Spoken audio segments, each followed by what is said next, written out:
తన ప్రతి సినిమాతో ప్రేక్షకులకి కొత్త రకమైన స్టోరీలను పరిచయం చేస్తూ సరికొత్త థియేట్రికల్ అనుభూతిని కలిగించాలని తపన పడే హీరోస్లో ఒకరు విశ్వక్ సేన్.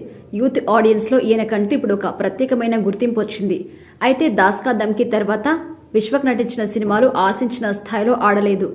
గామి సినిమా పర్వాలేదు అనే రేంజ్లో ఆడింది, కానీ ఆ తర్వాత విడుదలైన gangs of Godavari, mechanic Rocky సినిమాలు ఘోరమైన డిజాస్టర్ ఫ్లాప్గా నిలిచాయి.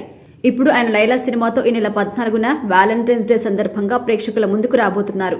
ఇందులో విశ్వక్ సేన్ లేడీ గెటప్ కి మంచి రెస్పాన్స్ అయితే వచ్చింది, కానీ థియేట్రికల్ ట్రైలర్ కి మాత్రం మిక్స్డ్ రెస్పాన్స్ అయితే వచ్చింది.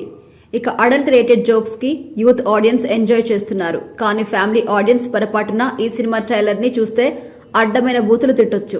మా టార్గెట్ కూడా కేవలం యూత్ ఆడియన్స్ అని, వాళ్ల కోసమే ఆ సినిమాను తీశామంటూ విశ్వక్ సేన్ ప్రమోషన్స్ లో తెలిపారు. కానీ విడుదల తర్వాత ఈ సినిమా ఎన్నో వివాదాలకు కేంద్ర బిందువయ్యే అవకాశం కూడా ఉంది.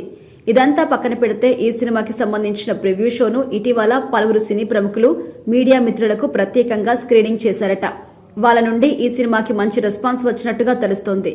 ఫస్ట్ హాఫ్ పర్వాలేదు అనే రేంజ్ లో ఉన్నప్పటికీ సెకండ్ హాఫ్ మాత్రం పొట్ట చెక్కలయ్యే రేంజ్ కామెడీ ఉందని, కాకపోతే సినిమాని సినిమా లాగే చూసేవారికి లాజిక్స్ వెతకొద్దు అని, వారికి ఈ సినిమా మంచి టైంపాస్ అని కూడా అంటున్నారు. సోషల్ మీడియా నుండి ఈ సినిమాకి సాధ్యమైనంత వరకు నెగిటివ్ టాక్ వచ్చే అవకాశం ఉంది, కానీ పబ్లిక్ టాక్ మాత్రం పాజిటివ్ గా ఉంటుందని అంటున్నారు. మరి ఆడియన్స్ నుంచి ఈ సినిమాకి ఎలాంటి టాక్ రాబోతుంది అనేది 2 రోజుల్లో తేలబోతోంది. ఇప్పటికే comedian Prithviraj pre release event లో పొలిటికల్ కామెంట్స్ చేసి ఈ సినిమాపై ఘోరమైన నెగిటివిటీ పెంచాడు. హీరో విశ్వక్ సేన్ నిర్మాత సాహు ప్రెస్ మీట్ పెట్టి మా సినిమాను చంపొద్దు అంటూ వేడుకున్న విషయం తెలిసిందే. బహిరంగంగా క్షమాపణ చెప్పినప్పటికీ వైసీపీ ఫ్యాన్స్ ఆవేశం తగ్గడం లేదు.